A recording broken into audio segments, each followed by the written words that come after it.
आसुधीर उद्योत कर रसिक छाप हरिदास की। ये रसिक शब्द सामान्य नहीं है। हम लोग किसी के लिए भी रसिक शब्द का प्रयोग नहीं कर सकते। भक्तमाल जी में नाभा जी ने केवल स्वामी जी के लिए रसिक शब्द का प्रयोग किया, क्योंकि ये छाप स्वयं किशोरी जी ने ठाकुर जी को, श्री हरिदास जी को दी है।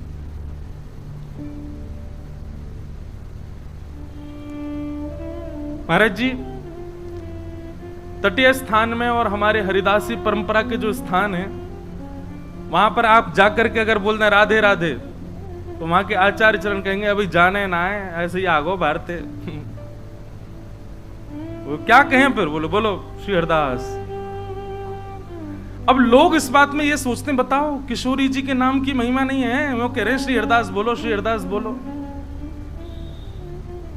मूल बात क्या है? बोले जब तक गुरु आश्रित नहीं होगे, जब तक सखीन के चरणन में प्रणाम नहीं करोगे, तब तक निकुंज में प्रवेश नहीं मिलेगा। बोले तुम सीधे कह रहे हो श्री राधे, अरे पहले आलीन को तो प्रणाम करो, सखीन की तो वंदना करो। अब मुझे वो पंक्ति याद नहीं है, पर हरिदासी कहते हैं कि निकुंज की जो चाबी है ना, निकुंज माने निवृत्त, जहां पर प्रियालाल जी विलास करते हैं, वहां की चाबी कौन के पास? बोले ललिता जी के पास रहे, वही ललिता जी स्वामी हरिदास जी हैं। इसलिए रसिक जन सब कहे, बोले क्या कहो? बोले श्री हरिदास, श्री हरिदास, श्री हरिदास। बोले जब ललिता जी कृपा करेंगी तब निकुंज खुलेगा, तब प्रवेश होगा, तब वह भूमिका में प्रवेश कर पाओगे। थोड़ा थोड़ा मार्ग दे दो, महाराज जी आ रहे हैं। आज और भी सौभाग्य हमारे मध्य में श्री गोविंद देव जी की सेवा के लिए, जिनको गोविंद देव जी ने स्वयं चुना, ऐसे महाराज जी पधारे हैं। आप सब परिचित हैं उनके भाव से, रूप से। उनका भी बहुत बहुत स्वागत, अभिनंदन, वंदन। महाराज जी ऊपर विराज जाओ।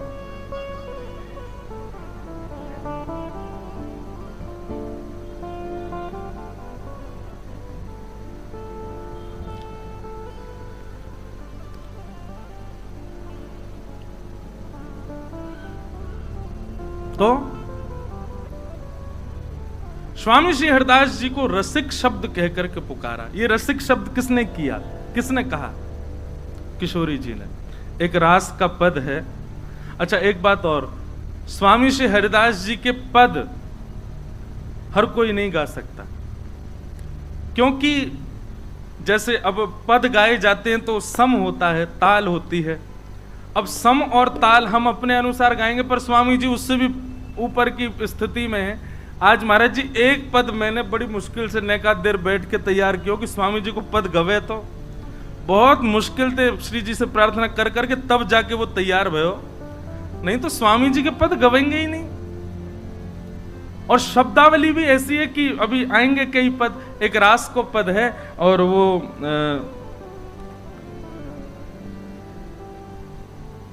सुंदर भाव है। जय हो। स्वामी जी को रसिक की उपाधि कैसे मिली, ये भाव से सुनिए। हाँ, सब लोग गई हो मेरे साथ में। नाचत दो रस में रंग भीने, नाचत दो रस में रंग भीने। अब स्थिति सुनो, स्वामी जी को रसिक नाम कैसे मिला? निधिवन राज में श्री स्वामी हरिदास जी महाराज विराजे हैं, और स्वामी जी मानसी में जो चिंतन करते थे प्रत्यक्ष ठाकुर जी सामने आ जाते थे। दोनों प्रियालाल जी सामने खड़े हैं और श्री प्रियाजू स्वामी जी से पूछ रही हैं कि हे स्वामी जी, आज हम दोनों नृत्य करके बताएंगे और आप जज बन के बैठो, ये बताओ बढ़िया नृत्य कौन ने किया। दर्शन करो छवि को, कैसे लग रहे हैं। नाचत दो रस में रंग भीने, नाचत दो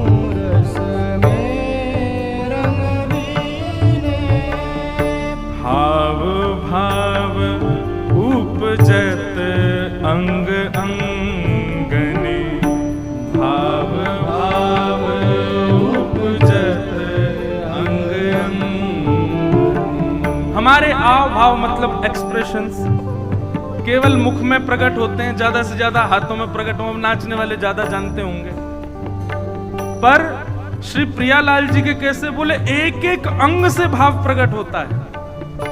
आव भाव उपजत अंग अंगनी, आव भाव उपजत अंग अंगनी, कोक कला मन दीने, कोक कला मन दीने, नाचत दो रस में रंग भीने, नाचत दो रस में रंग भीने, नाचत दो रस में रंग भीने, नाचत दो रस में रंग भीने, बाजत मधुर मृदंग किंकरी, बाजत मधुर मृदंग किंकरी, बाजत मधुर मृदंग किंकरी, बाजत मधुर मृदंग किंकरी, नूपुर ताल नवीने, नूपुर ताल नवीने, और काय रोए, होड़ा होड़ी तान तिरप गति, होड़ा होड़ी तान तिरप, होड़ा होड़ी तान तिरप गति, होड़ा होड़ी तान तिरप गति, लेत नहीं कोई ने, लेत नहीं कोई। महाराज जी, अब ये छवि प्रत्यक्ष नहीं मानसी में देखने वाली है, मन में देखो। स्वामी जी महाराज विराज रहे हैं एक आसन के ऊपर, किशोरी जी कह रही हैं, हे स्वामी जी आज दोनों में बढ़िया नृत्य कौन करे, आपको बताना पड़ेगा। स्वामी जी कह रहे हैं नृत्य करो, एक मृदंग बजा रहे है, वीणा बजा रहे हैं, और श्री प्रियालाल जो नृत्य कर रहे हैं। पहले कोई भाव बजे तो वापे श्याम सुंदर नृत्य करें, और श्याम सुंदर नृत्य करके ऐसी भाव भंगिमा करके छोड़ें कि किशोरी जी सोच में पड़ जाए, अब मैं क्या करूं। लेकिन किशोरी जी तुरंत अपनी चुनरी को दबाए के ऐसा महाराज ताल लेके आमे, ऐसी ताल लेके आमे, ऐसा नृत्य करें कि वाह को देख करके श्याम सुंदर आश्चर्यचकित रह जाए। दोनों की एक पारी पूरी भाई। बताओ स्वामी जी कौन ने बढ़िया नृत्य किया? स्वामी जी बोले जय जय, अब की बार तो हमारी श्यामा जी ने बढ़िया नृत्य किया है। ठाकुर जी गए मृदंगवारे के पास, चौरे बिग्गो दिखे हैं किशोरी जी के तान में ताल बजा रहा है, जे बारो ताल बजा और जे वाला स्वर। स्वामी जी अब की बार मैं नृत्य करूंगा। कितना सुंदर आचार्य बैठे हैं और प्रियालाल जी उनको मना रहे हैं, रिझा रहे हैं। स्वामी जी हाँ अब के नृत्य करो।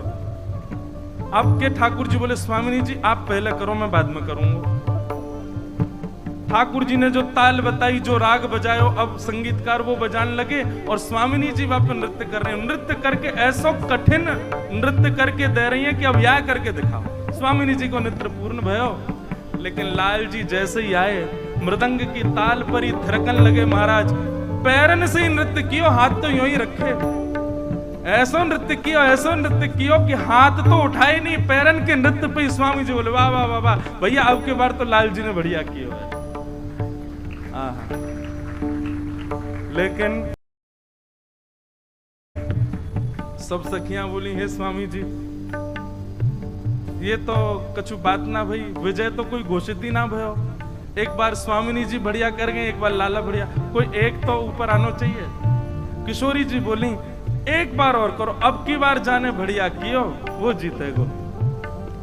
होड़ा होड़ी तान तिरप गति, होड़ा होड़ी तान तिरप गति, लेत नहीं कोहीने, लेत नहीं कोहीने। आओ नाचत दो रस में रंग भीने, नाचत दो रस में रंग भीने, नाचत दो रस में रंग भीने, नाचत दो रस में रंग भीने। तीसरी बार नृत्य प्रारंभ भयो। किशोरी जी ने कही लाल जी पहले आप नृत्य करो, बड़े पामन सो नृत्य कर रहे, अब के हाथन सो करो, पाम मत लाइयो। किशोरी जी ने एक क्या चैलेंज को क्या चुनौती दी, अब के पाम हिलाए, अब के हाथ हिलाइयो, बस पाम नहीं हिलाए और फिर हम करेंगे। ठाकुर जी ने हाथन से ऐसी ऐसी भंगिमा बनाई, ऐसा ऐसा नृत्य किया महाराज, खूब आनंद हुए।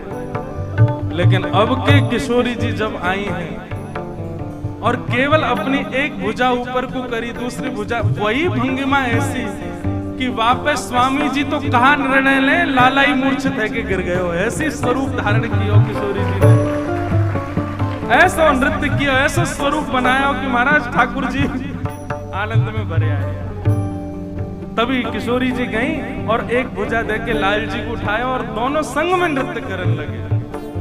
नाचत दो रस में रंग भीने, नाचत दो रस में रंग भीने, राकारती रजनी कर आनन, राकारती रजनी कर आनन, उदित मदन बस कीने, उदित मदन बस कीने। मदन मतलब कामदेव को मोहित करने वाले, कामदेव को मोहित करने वाले जो मोहन है उनका नाम है मदन मोहन। कामदेव बहुत सुंदर है पर उसको भी जो मोहित कर ले वो मदन मोहन, पर उन मदन मोहन को भी अपनी छटा पर मोहित कर ले वो हमारी श्यामा जी। उदित मदन बस कीने, उदित मदन बस कीने, हे रीझी रीझ भगवत की स्वामिनी, भगवत की स्वामिनी, भगवत की स्वामिनी, भगवत की स्वामिनी। और कहा क्यों लाल अंक भरे। हरदास जी की गोद में लपक करके दोनों बैठ गए, एक तरफ ठाकुर जी और दूसरी तरफ किशोरी जी। किशोरी जी मुख पे थोड़ी पकड़ के बोली स्वामी जी अब के कौन ने अच्छा नृत्य किया। स्वामी जी के तो नेत्र सजल है गए। किशोरी जी को अंक में ऐसे भर के बोले अरे श्यामाजू आपने ही अच्छा नृत्य किया। अब लाल जी तो रूठ के बैठ गए और श्री किशोरी जी ने ठाकुर जी को इतकू देखो सबरे कहा भैया यहाँ देखो, हम इतनी जोर से माइक पे बोल रहे हैं वो आवाज कम लग रही है आपको। ऐसे देखो रंग ये खीर में नमक डाले वालों काम मत करो। कहा बता रहा हूं मैं, भूल गए हो? अरे कहाँ हूं मैं? हाँ तो फिर प्रियालाल जी दोनों नृत्य करते आए और स्वामी जी की गोद में बैठे। तो किशोरी जी बोली हे स्वामी जी अब के कौन ने अच्छा नृत्य किया? तो स्वामी जी के नेत्र सजल है गए, किशोरी जी की तरफ नेक अधिक हाथ भुजा बढ़ा करके मानो किशोरी जी से ऐसा कह रहे हैं, अब के नाम लूंगो आपको तो रूठ जाएगो। तो बस केवल अंक नेक अधिक फैला करके गोद में लेके मानो किशोरी जी को इशारा कर रहे हैं कि आपने ये अच्छो किया है। तभी किशोरी जी कहती हैं, आप तो बड़े रसिक हो स्वामी जी। और तभी श्री नाभा जी कह रहे हैं, रसिक छाप हरिदास की। बोले रसिक की छाप कौन ने दी है? किशोरी जी ने अर्पित की। रसिक छाप हरिदास की। आसुधीर उद्योत कर रसिक छाप हरिदास की। जुगल नाम सो नेम जपत नित कुंज बिहारी। बहुत ध्यान पूर्वक सुनो। आप जब कुंज बिहारी बोलते हैं ना, कुंज बिहारी का शब्द महाराज जी, बिहारी शब्द का मतलब केवल बिहारी जी नहीं है। बिहारी शब्द का मतलब केवल कृष्ण नहीं है। स्वामी श्री हरिदास जी की परंपरा में बिहारी को मतलब युगल ही है। कुंज में मतलब कुंज किसे कहते हैं ये तो पता चल गई, ये पन्नी की कुंज है। ऐसे ही लता गुलमन की कुंज है। कुंज मतलब घेर। अब घेर में कुंज बिहारी, बिहार मतलब वहां लीला कर, लीला अकेले तो करेंगे नहीं ठाकुर जी, तो बिहारी कहते युगल प्रकट है जाए। कुंज बिहारी, कुंज बिहारी आप जैसे कहते हैं, रज को भी प्रणाम हो जाता है, वृक्ष वल्लरियों को भी प्रणाम हो जाता है, यमुना जी को भी प्रणाम हो जाता है और युगल सरकार को भी प्रणाम हो जाता है। इसलिए आप कुंज बिहारी बोलते हैं तो आपको सर्वांगीण ब्रजमंडल को प्रणाम हो जाए, सामान्य बात नहीं है। बहुत ध्यान पूर्वक सुनो। जय आओ महाराज विराजो।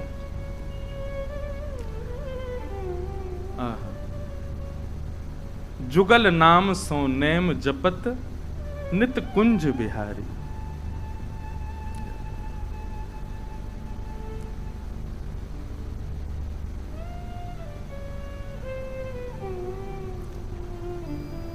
आसुधीर उद्योत कर रसिक छाप हरिदास के। जुगल नाम सोनेम जपत नित कुंज बिहारी। कुंज बिहारी, कुंज में जो बिहार कर रहे हैं वो बिहार करवे वाले दोनों युगल, उनको प्रणाम, जिनको नाम ले ले करके श्री स्वामी जी भजन करें। किशोरी जी को कभी एक बात देखना, तीन संप्रदायों की चर्चा है तो कहीं कहीं भेद लग सकता है, पर हरिदास जी ने कभी भी राधा रानी स्पष्ट नहीं कहा स्वामी, स्वामी नहीं जी, श्यामाजू श्यामाजू श्यामाजू ही कह करके पुकारते हैं। श्री कनक बिहारिणी बिहारी जू सरकार की जय।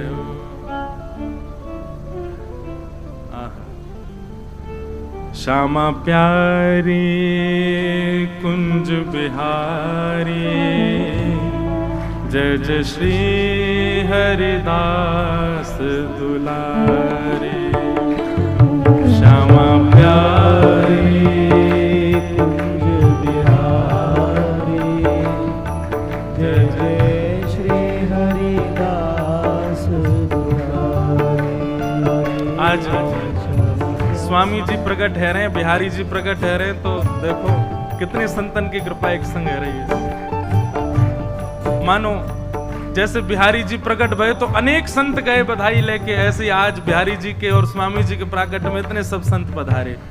अयोध्या से हम सब के मध्य में श्रीमद जगत गुरु रामानुजाचार्य डॉक्टर श्री राघवाचार्य जी महाराज पधारे हैं। करतल ध्वनि से महाराज जी का खूब स्वागत और भाव से भुजा उठा के गाओ।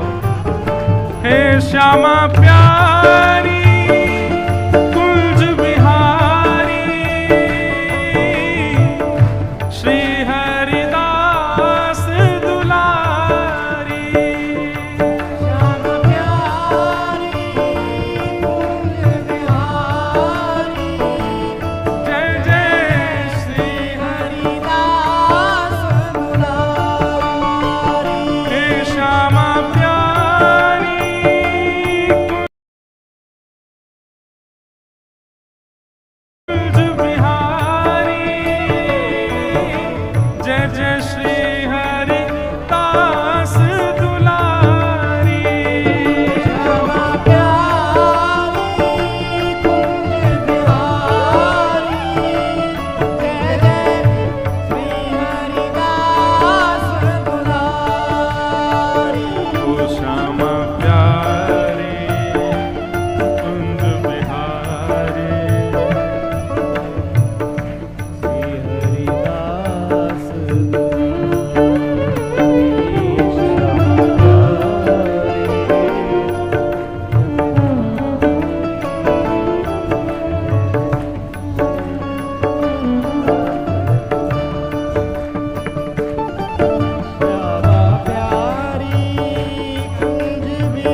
सौभाग्य, परम आनंद।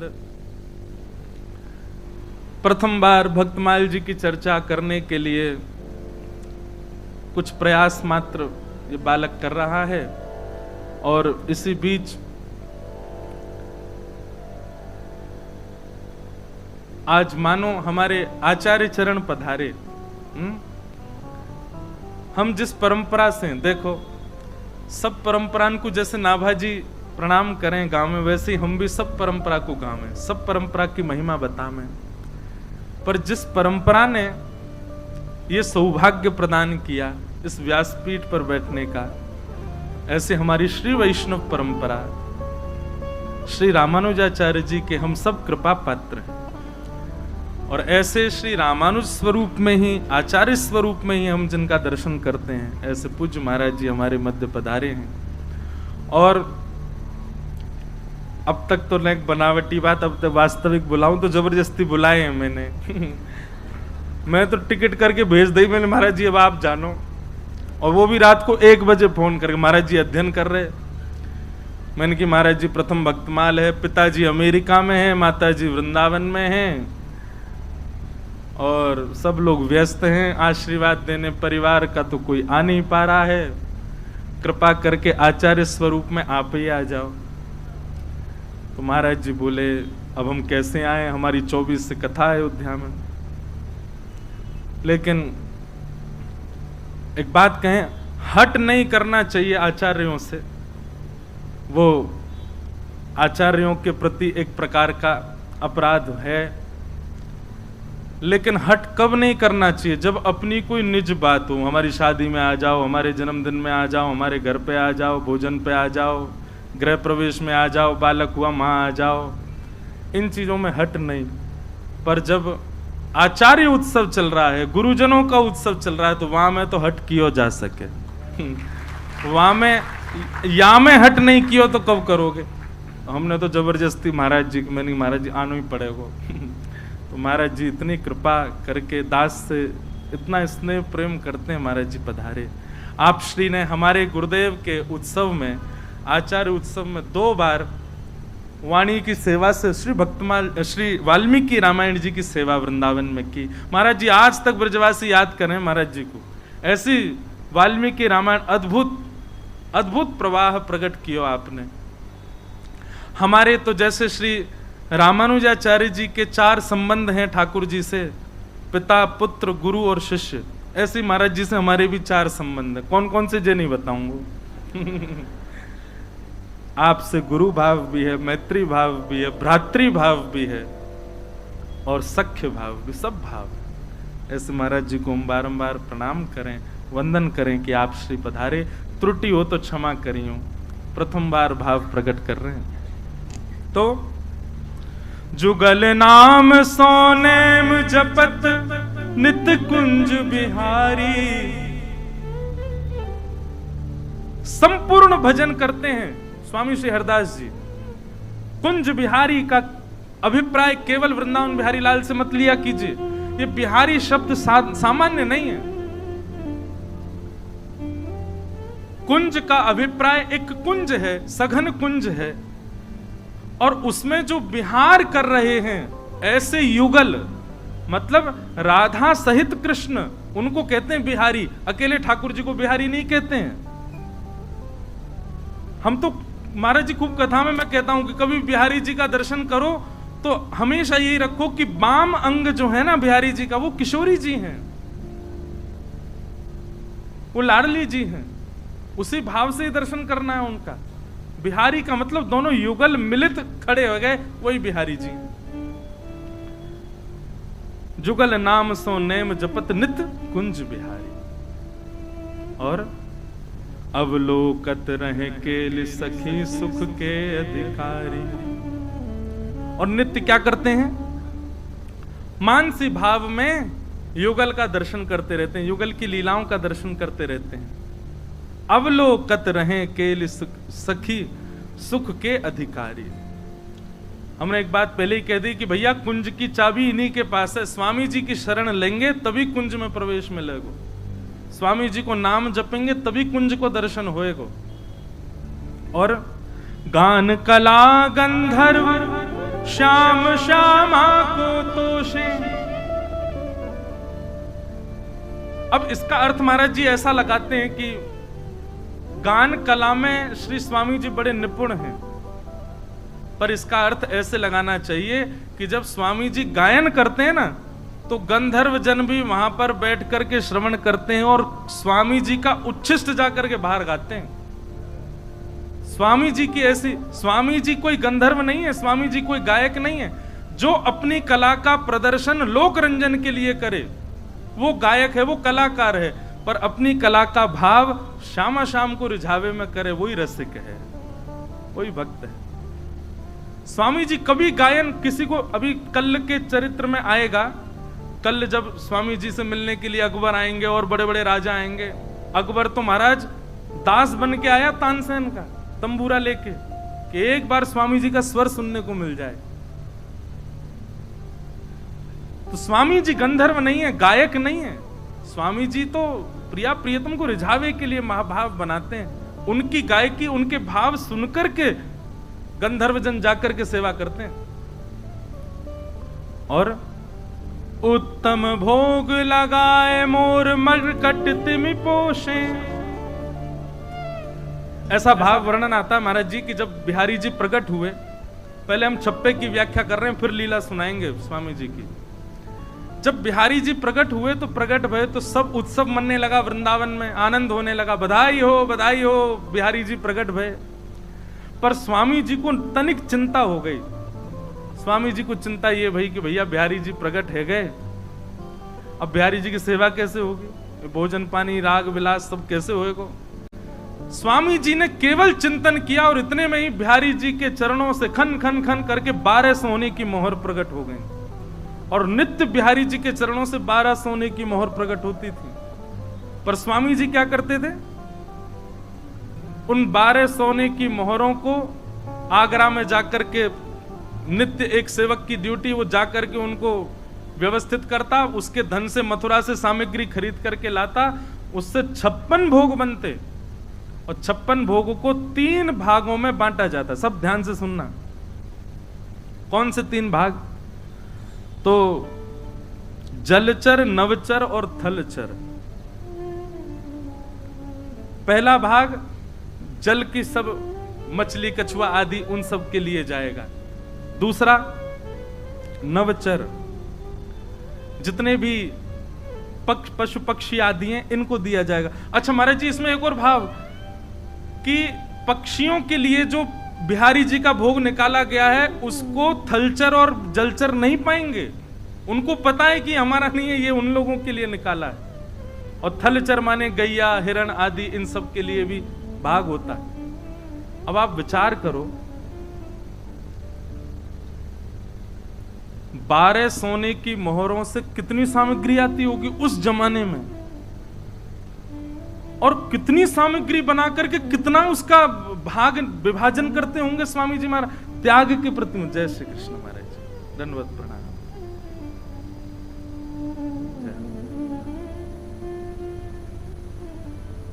आज तो वास्तव में श्री बिहारी जी की बधाई अद्भुत होएगी। ऐसा वर्णन है कि जब बिहारी जी प्रकट हुए तो श्री हितरवंश महाप्रभु, गोपाल भट्ट गोस्वामी और महाराज रूप सनातन गोस्वामी, श्री गोपीनाथ जी और हमारे गोविंद देव जी के प्राकट्य कर सब पहुंचे वहां पर। ऐसे ही आज सब रूपन में संत जन पधारे हैं, बड़ी कृपा। सब लोग सावधानी से। तो कितनी सामग्री प्रकट होती होगी। स्वामी श्री हरिदास जी महाराज ने अपने संपूर्ण जीवन काल में केवल 8 तोला चने पाए, संपूर्ण जीवन काल। अब 8 तोला कितना होता है तुलवा लेना जाके। उतने चने पाए संपूर्ण जीवन में, अन्न पाया ही नहीं। महाराज जी इतनी प्यारी बात है कि एक बार श्यामा श्याम दोनों बोले स्वामी जी से, बोले हमको बड़ो श्रम होवे, आपको छुपा में नहीं है, 56 भोग बनता है, इतनी सारी सामग्री बनती है, स्वामी जी आप ग्रहण क्यों नहीं करते। स्वामी जी कहें या जीव को भरोसा नहीं है, कहीं या जीव में तनिक ये भाव आ गयो कि स्वाद कितना बढ़िया है, कहीं अधरामृत को ले सह गयो तो मुंह को अपने भाव में कमी लगे, मतलब कहीं पा करके यूं इच्छा नहीं है जाए कि जीव को बढ़िया लगो और दो, नहीं, ऐसी भावना मैं ना कर सकूं। या हमारे स्वामी जी कहा करते, एक सीख लेके रखते और वही को सामग्री में बोरते, जितनों सीख में आतो वह को जीव पर लेते, बस इतनी प्रसाद ग्रहण करते। एक दिना किशोरी जी बोली, हमको बहुत श्रम हो गया, आप कछु ना पामे, हमारे काजी 56 भोग जलचर थलचर नवचर सबन को पवामे, आप तो कछु पाए करो, हमारी आज्ञा है आप पाओ, नहीं तो हम विलास नहीं करेंगे, हम रास नहीं करेंगे। तो स्वामी जी एक दिन बड़े उदास है गए, अरे हमारी किशोरी जी को श्रम है रो मेरे नियम से, अरे नियम बड़ो थोड़ी है, किशोरी जी को भाव बड़ो है। फिर भी महाराज जी क्या नियम लिया, तो राजपुर गांव से भिक्षा आती थी चनों की, तो जो भिक्षा लेके आ बात क्या, सुन भैया कल आटो ले आइयो, किशोरी जी की आज्ञा का छुपाऊंगो। आटो ले आयो, खूब सारो आटो ला, तो वहां में तो नेक 100 आटो निकारो, जमुना जल डाल करके मार के और वाकू कंडान में सेक दियो, छोटी सी इतनी सी बाटी बनाई और बाटी बना करके मन विचार करने लगे, मैं तो प्रिया प्रियतम को अधरामृत पाऊं, अब जे बाटी 56 भोग में कहां पधराऊं याकू में, लेकिन कैसे भी स्वामिनी जी को अंगीकार होनी चाहिए, वाके बात पाऊंगो। तब किशोरी जी के सामने गए बाटी लेके, नेक सी बाटी, और श्यामा श्याम से बोले, आपकी आज्ञा स्वीकार कर रहा हूं, अन्न पा रहा हूं। ठाकुर जी बोले, जे का पा रहे हो, ये तो हमारे भोग में ना आ सके, रूखी सूखी आटे की बाटी बना लाए हो। बोले ना आपको ना पवाऊं, आपके लायक थोड़ी, आपको तो श्रम है जाएगा खाओगे, लेकिन आपकी आज्ञा मानूंगा, अन्न पाऊंगा। किशोरी जी बोले, कैसे पाओगे, हम तो पाएंगे नहीं, और हमारे जब तक भोग नहीं तब तक आप पाओगे नहीं। स्वामी जी बोले, एक उपाय है। बोले कहा, बाटी हाथ में लेकर के नजर उतारने लगे दोनों की। बोले, जितनी अलाय बलाय मेरे स्वामी मेरे श्यामा श्याम पे आई हो, मेरे कुंज बिहारी पे आई हो, सबरिया बाटी में आ जाएं, और सबरी नजरन को बाटी में लेके फिर वह बाटी को पा लेते। स्वामी किशोरी जी बोली, सुनो चना ही बढ़िया है, या मत पाए करो।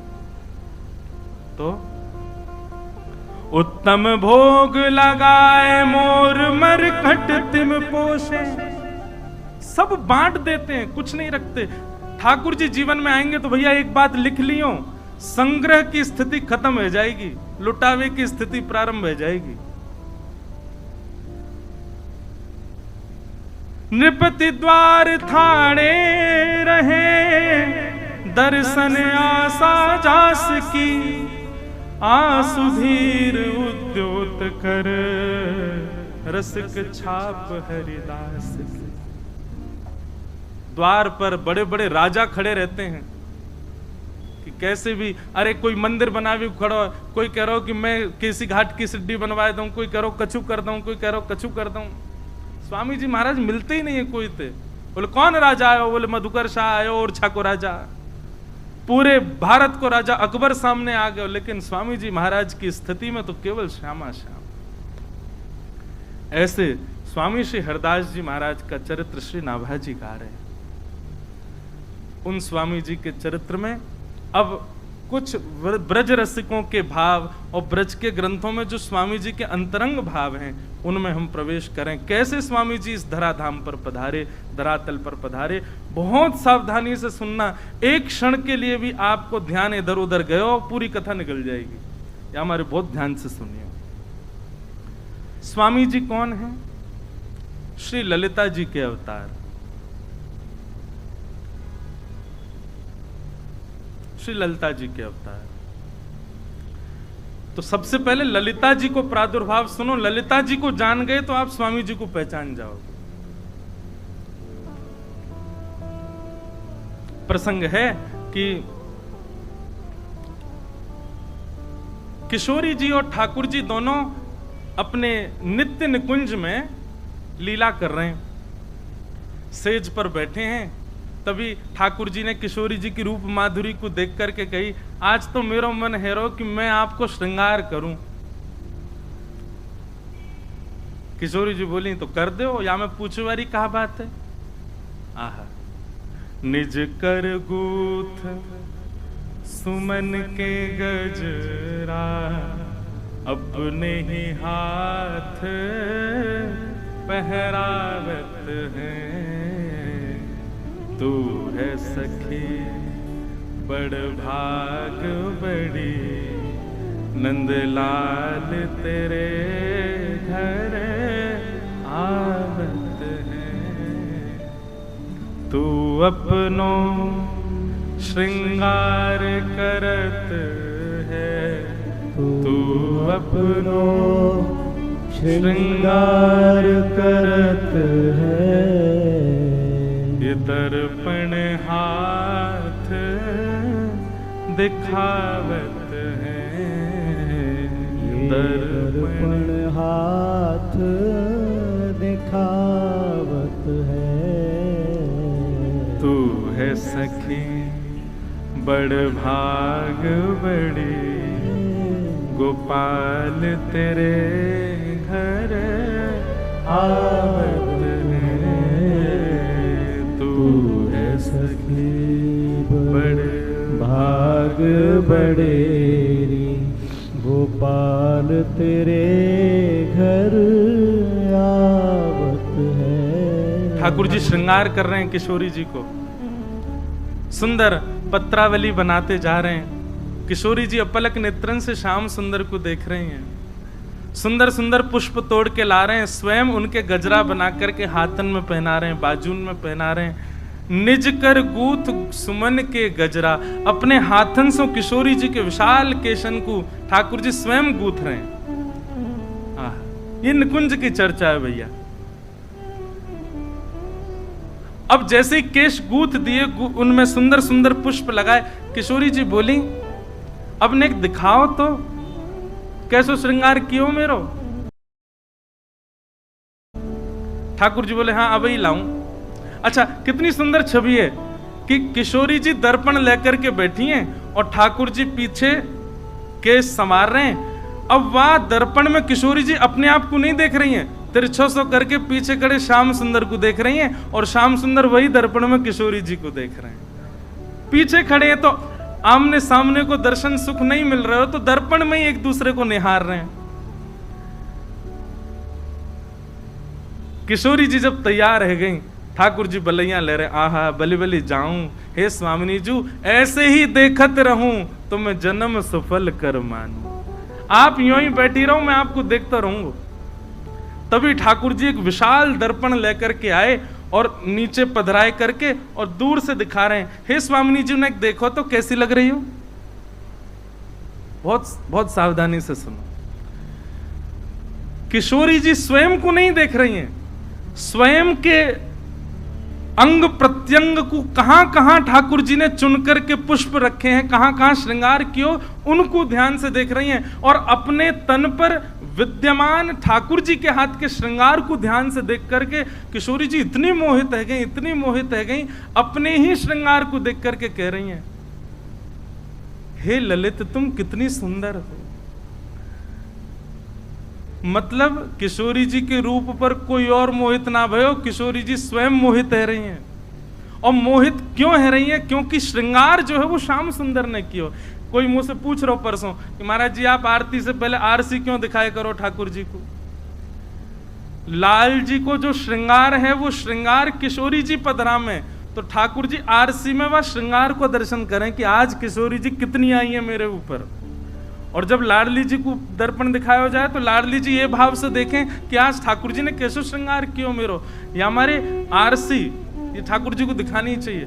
और एक सामान्य भाव ऐसा है कि आप सब दर्शन करवे वारे, सो ठाकुर जी अर्चक सो कहें एने दिखा तो दे मैं कैसा लग रहा हूँ, सबके बीच में बैठा तो दियो तेने मुँह तो दिखा मैं ठीक लग रहा हूँ कि नहीं। सो ठाकुर जी को पहले आरसी दिखा में, फिर नेक दूर करके वहां में हम ठाकुर जी को देखें। तो ऐसी भावना है कि वास्तव में आप अब श्री जी तो ना बन सको, पर एक भावना ऐसी रखी जाए कि श्री जी की दृष्टि से लाल जी को देखो, अरे लाला बड़े प्यारे लग रहे, बड़े सुकोमल।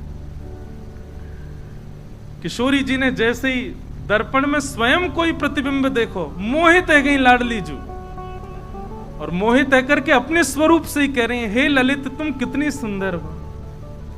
और जैसे ये भाव कहो तो प्रतिबिंब को जो स्वरूप जा पर किशोरी जी मोहित है गई, वो ही स्थिर है करके, स्थूल है करके प्रकट है गयो, श्री ललिता जी को प्रादुर्भाव है। सहचरी श्री ललिता महारानी की।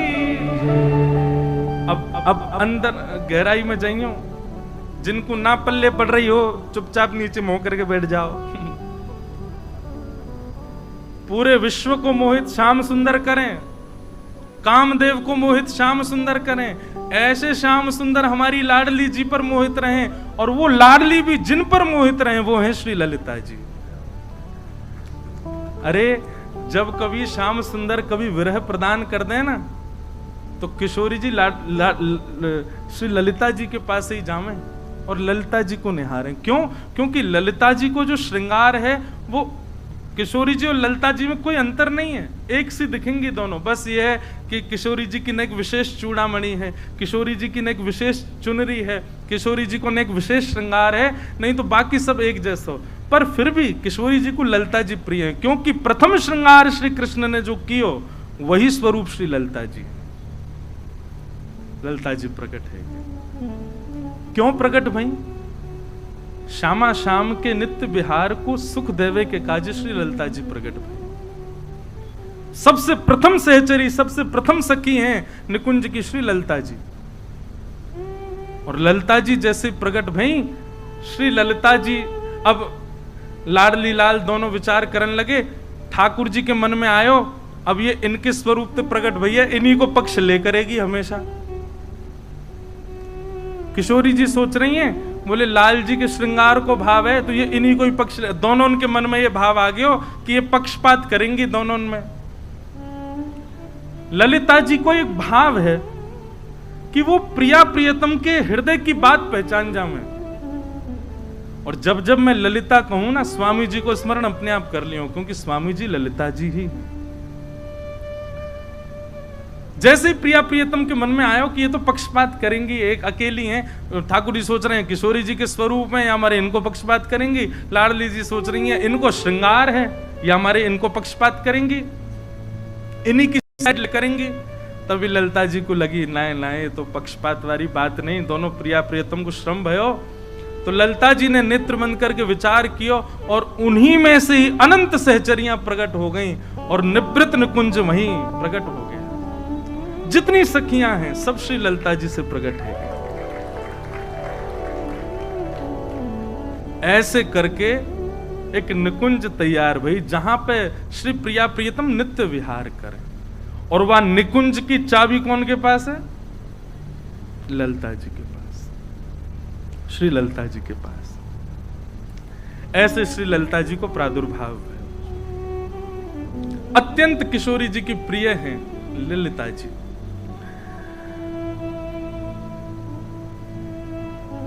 अब आगे, अब ये तो भई कि श्री ललिता जी प्रकट भई, अब स्वामी जी की भावना कैसे प्रकट भई ये अब ध्यान से सुनो।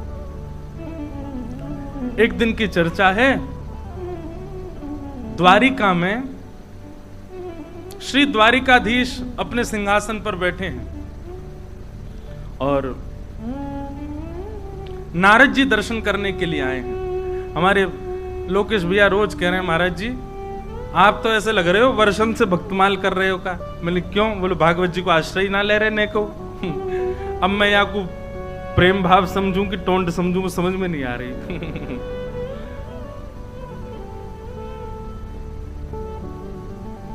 गोविंद भुज गुप्तायाम द्वारवत्वाम कुरुद्वः अवासीत नारदो भिक्षणम कृष्णोपासन लालस। बात ऐसी है भैया, ये जितने शब्द है ना सब भागवत जी के ही हैं। भागवत जी ने ही पोष करके पाल करके यहाँ तक बिठाए हुए हैं और वही सदैव पालेंगे। बस आज एक बात है गई कि अभी तक तो भागवत जी लालन पालन कर रहे हैं, अब युगल करेंगे भक्तमाल जी और भागवत जी। वैसे तो सब हमारे पालक हैं। तो द्वारिकाधीश बैठे हैं और श्री नारद जी महाराज दर्शन करने के लिए नित्य आते हैं। लेकिन आज ठाकुर जी भाव में बैठे हैं, भौएं नेक चढ़ी भई हैं, मानो कोई बहुत गहरे चिंतन में श्री ठाकुर जी बैठे, द्वारिकाधीश बैठे। नारद जी महाराज ने जाकर के चरणन में प्रणाम किया, बोले हे श्याम सुंदर, हे द्वारिकाधीश, आपकी जय हो। द्वारिकाधीश बोले आओ नारद जी विराजो। बोले भगवान आज कछु चिंता सी में लग रहे हो, कहा बात है?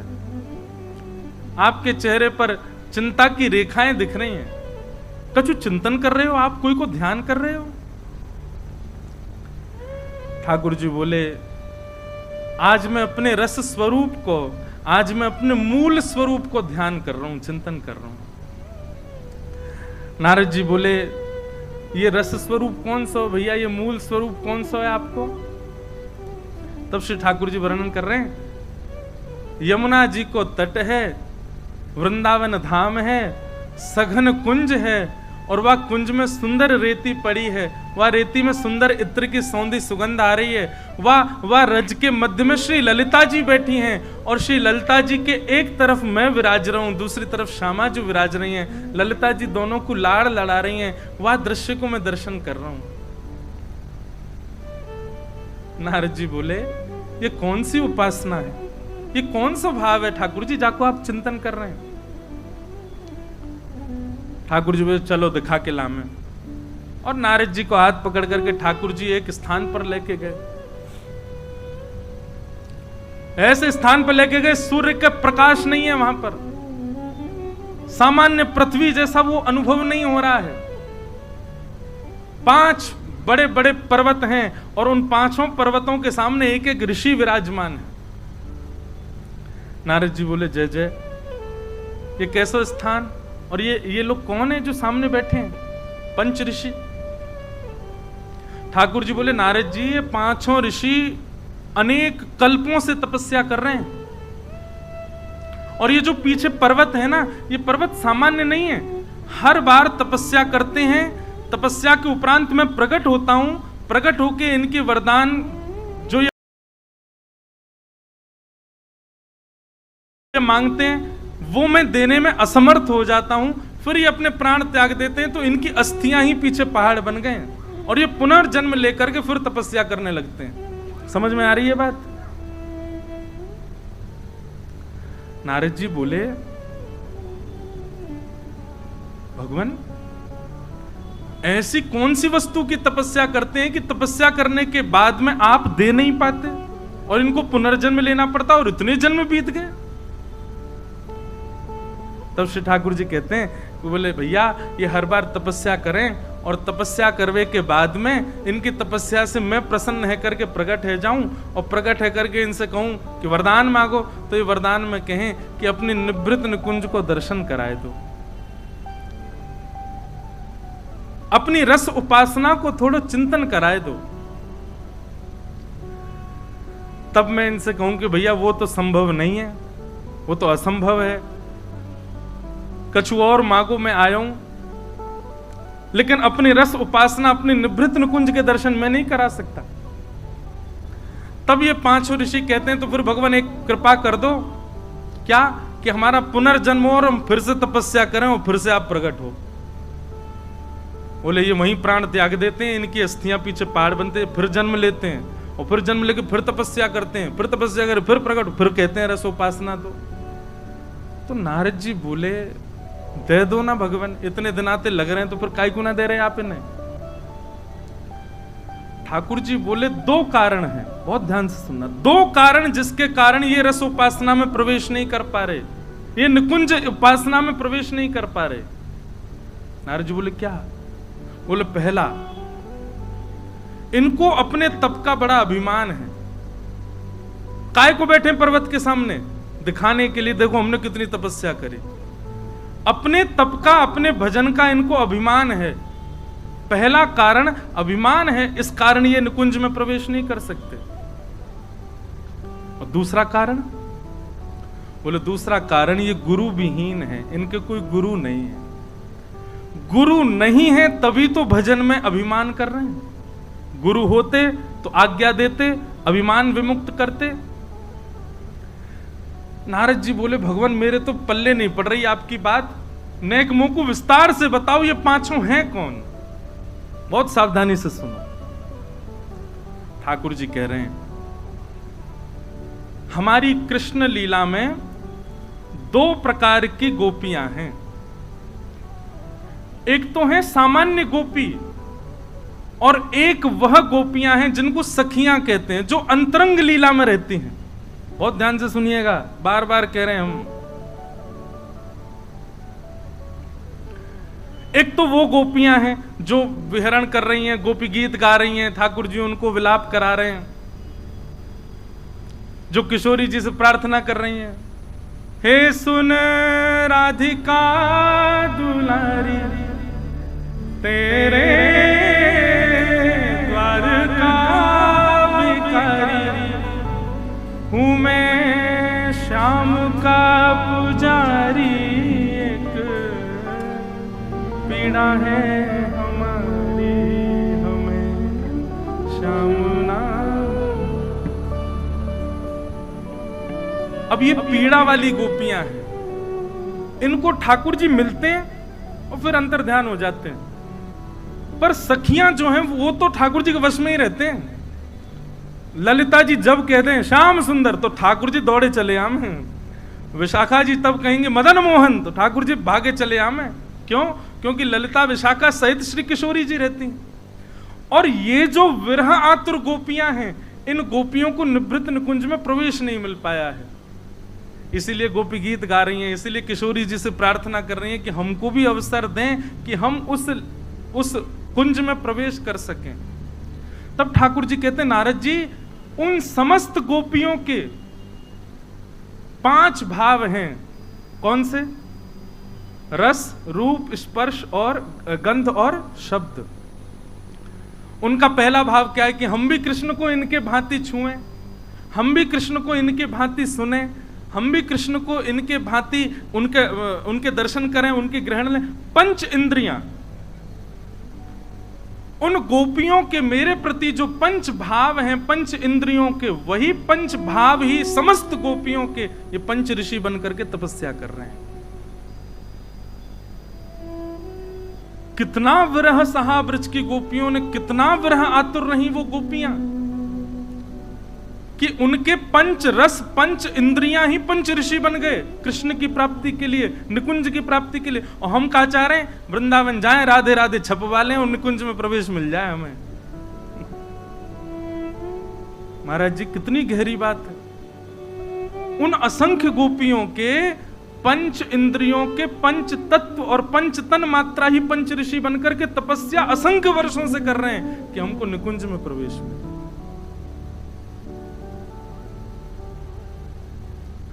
हम सोचते थे कान्हा कहीं कुंजन में होगा, हम सोचते थे कान्हा कहीं कुंजन में होगा,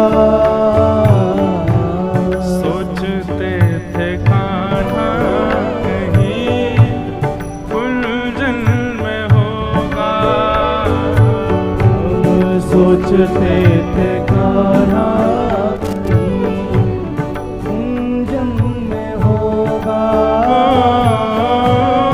अभी तो मिलन का हमने सुख नहीं होगा, अभी तो मिलन का हमें सुख नहीं होगा, अभी तो मिलन का हमने सुख नहीं होगा, अभी तो मिलन का हमें सुख नहीं होगा। सुन के प्रेम की परिभाषा, सुने प्रेम की परिभाषा, मन में बंधी थी जो आशा, मन में बंधी थी जो आशा, आशा हुई रे निराशा, झूठी दे गया दिलासा, श्याम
हे नारद जी,